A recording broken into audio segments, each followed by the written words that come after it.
Welcome to Plastic Surgery Untold, greatest podcast in the world, as voted by us. It's been so hot in here, I had to take off my jacket because our nurses and PAs are coming in hot, 2024. So we want to share some exciting new trends in 2024 for facial rejuvenation. A lot of it has to do with the weight loss revolution and the utilization of the ultrasound. So we got our celebrity injectors here. So we'll start because last time he said I got it wrong. So we're going to start with age over beauty or beauty before age.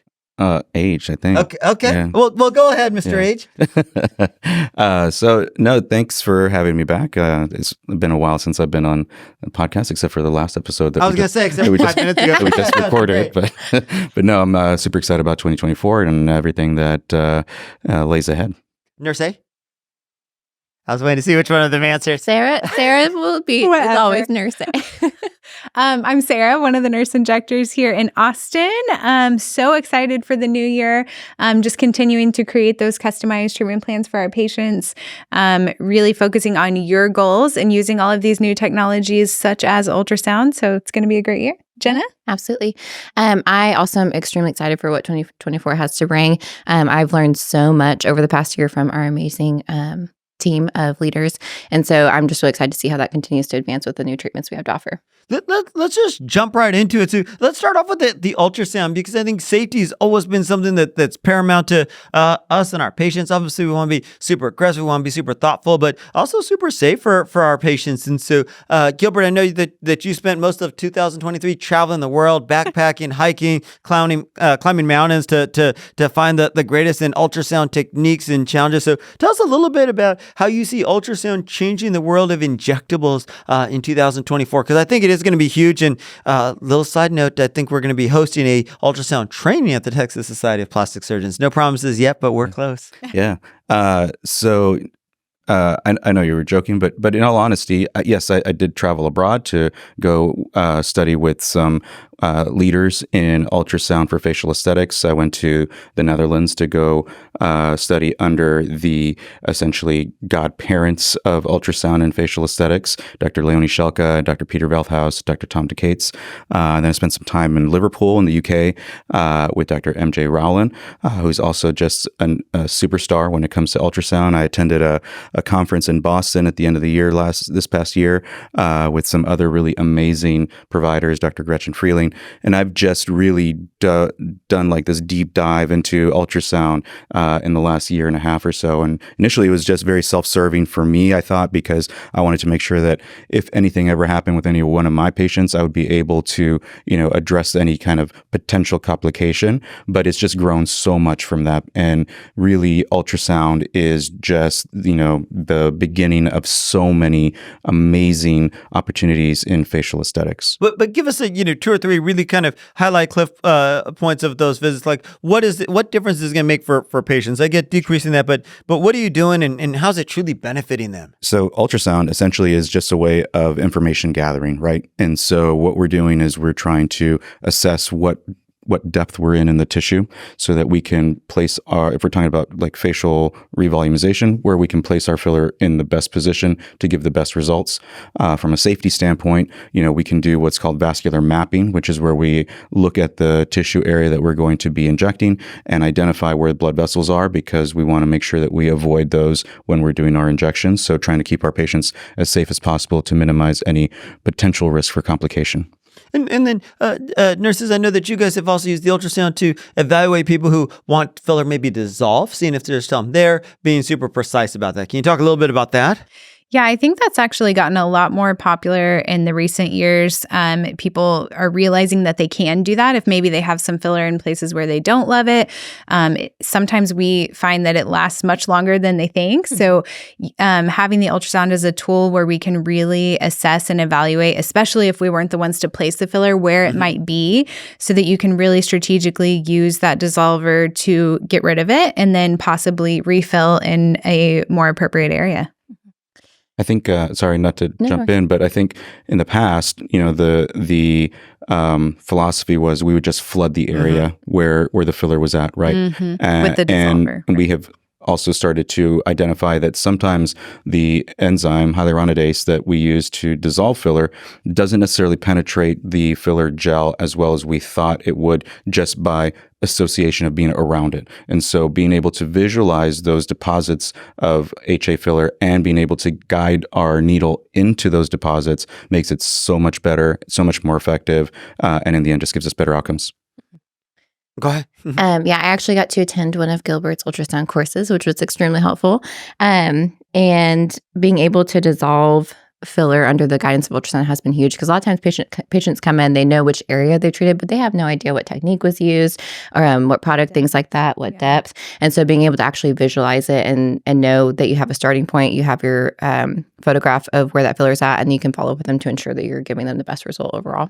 I think it's this overall trend in plastic surgery of this precision and structure. And I think when you can be so precise about this, I think you can use less product, you can be safer. Doing the kind of a nice segue and transmission to the weight loss revolution portion is a lot of our patients work so hard to lose weight. They don't want this general, just like full face. And we used to just overly fill people to remove lines. I think the ultrasound lets you really be super precise and guided about where you're putting product, making sure you're being safe, making sure that you get into areas that sometimes either we would have avoided or maybe been a little hesitant about because of that. So I think a lot of opportunities to be super precise and structured about it.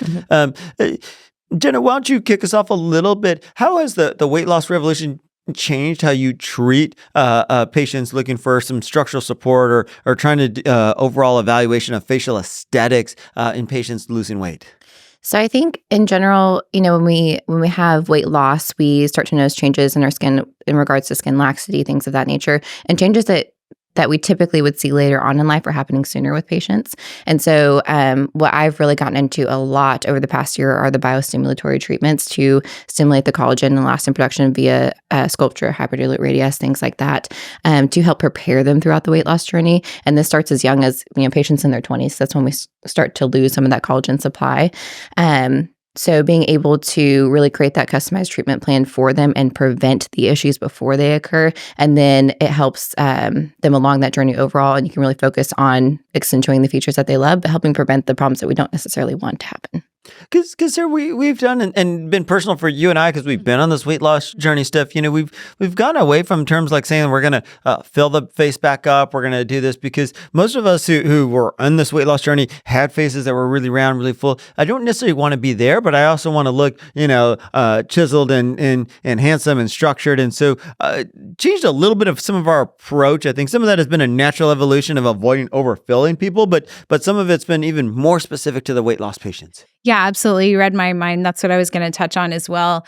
And I think, like you said, when you've lost the weight yourself, you really know what they mean. You do not want your face to look full. When I look at photos and videos of you and I from over a year ago, it's crazy how different our face looks now.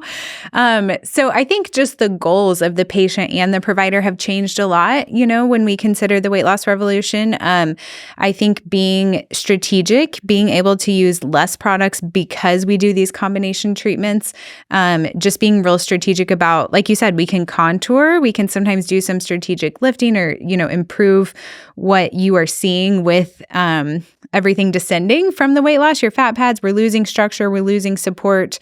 So we can do these things without making you look full. You just look more supported, you look tighter, you look contoured. What would you, Gilbert, say is and I'm going to ask everybody, what is your favorite injectable treatment to help combat the Ozempic face sequela or treatment stuff? So, and I know everybody's a little bit different. Yeah. Just one? Like one specific one? Just pick one. Okay. I guess Sculptra would be my favorite because I think that it helps us not only address that tissue dissension, but can kind of help just naturally give the face a little bit more volume and not give us that overfilled look. And where do you do that? Throughout the face, certain areas? Where would you use Sculptra in terms of this? I mean, essentially pretty much throughout the face in its entirety. But typically kind of focusing more in the mid-face, cheek area, temples, jawline. I mean, that's the whole face essentially, but those are kind of the areas that I like to focus on. And for people that aren't familiar with Sculptra, what's unique about it? So what's really cool about Sculptra is that it is made from the same product that dissolvable suture material is made out of. And so essentially what we do is we mix it with sterile water, and we use the water as a way to transport that product into the tissue. And so what happens is that as the body absorbs that water, then we start to institute this subclinical inflammatory response. And what I mean by that is that, the tissue doesn't get red, it doesn't get warm, it doesn't get hot, anything like that. It's just a reaction that's taking place under the surface of the skin to stimulate that collagen. And over a period of about 6 to 8 weeks, we start to see some of these changes occur. Awesome. Jenna? Probably one of the treatments I'm most excited about right now is hyperdilute radius.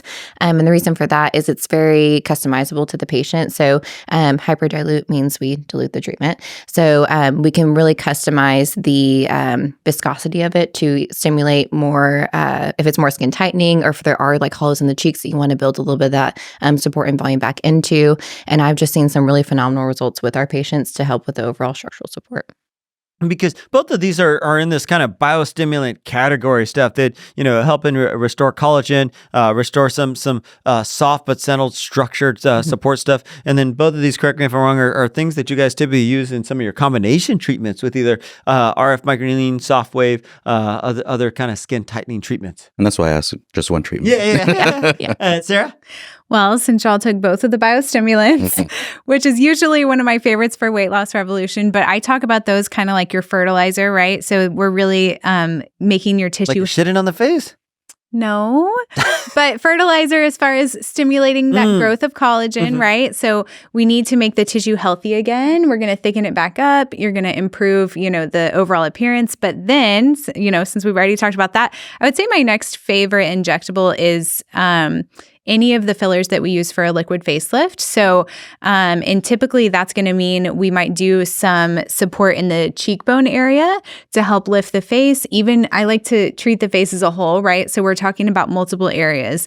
So strategically placed filler, we can make a really nice difference with even only 2 syringes if placed in the right areas. So, in my tour, that's usually going to look a little bit like some cheek filler, some chin if that's appropriate for you, sometimes some in the piriform here next to the nose if you need it there, pre-gel here, and even the corner of the jawline. When we treat all those areas together, you can see really beautiful contours and lifting. It's not going to make you look full. It typically actually even makes you look a little slimmer. But strategically placed amounts in those areas can really provide some really beautiful support, especially if you've done the biostimulants first. I think that's when the results look phenomenal. I love some jawline filler. I feel like sometimes when people have lost a lot of weight, jawline can really enhance that, especially in our male patients. But even in women, sometimes it's absolutely amazing how much bringing that jawline out a little bit can help with some of the appearance of skin laxity in the neck area.